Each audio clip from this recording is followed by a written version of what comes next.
Hello আসসালামু আলাইকুম। Hello বন্ধুরা, আমি আবার এসে গেছি তোমাদের জন্য একটা নতুন ভিডিও নিয়ে। চলো সময় নষ্ট না করে একটি সিনারি তৈরি করা যাক আমার ছোট্ট বাচ্চাদের জন্য, বন্ধুদের জন্য। কেমন করে বানাবো?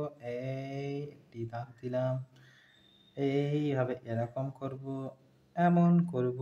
তারপরে বলো কি করা যায়? হ্যাঁ, স্ট্রেট, একদম স্ট্রেট ভাবে একটি দাগ দেবো এরকম ভাবে। তো দেখে নাও, স্কেল ইউজ করবে না, কারণ স্কেল ইউজ করা যদি থাকতো তাহলে আমিও করতে পারতাম। স্কেল ইউজ করলে নিজে তাহলে কি শিখলে? স্কেল দিয়ে যদি তুমি শিখছো, এই দেখো, এমন, এই হচ্ছে তো। দেখো দেখো কেমন করে বাড়ি বানাচ্ছে।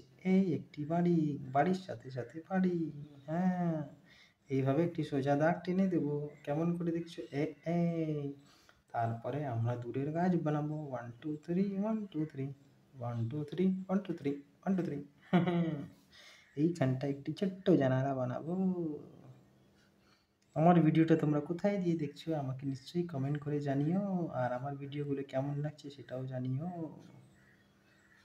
এবং লাইক শেয়ার করা তো ভুলবেই না। এখানটা একটি দরজা বানাবো। কেমন করে বানাই? এই, ফের এই, আমাদের ছোট্ট জানালা তৈরি। কমপ্লিট। দেখতো কেমন লাগছে? দেখছো তো? ভালো লাগলে নিশ্চয়ই জানাবে কিন্তু। আমি তাহলে এইরকম আরও ভিডিও আপলোড করব তোমাদের জন্য। ঠিক ঠিক, এরপরে আর বলো তো কি করা যায়? এখানে আমরা একটি কি বানাচ্ছি, বলো বলো, এটা কি বলে? এটাকে মেঘ বলে। ঠিক, ইয়াস, এখানটাও একটি বানাবো ছোট্ট মতো। এই, 1 2 3, সেম প্রসেস। এখানটা আমরা একটি সূর্য মামা বানাবো। 1 2 3 4 5 6 7 8। সূর্য তৈরি হয়ে গেল, সিনারিও তৈরি হয়ে গেল। এখানে কি বাকি আছে বলো তো? একটি রাস্তা। ইয়াস, এমন ফের এমন, হয়ে গেছে, রাস্তাও কমপ্লিট। আমার ভিডিওগুলো ভালো লাগলে লাইক শেয়ার করবে। তো আজকের মতো এতটাই। Thank you for watching. আল্লাহ হাফিজ, ভালো থাকবেন।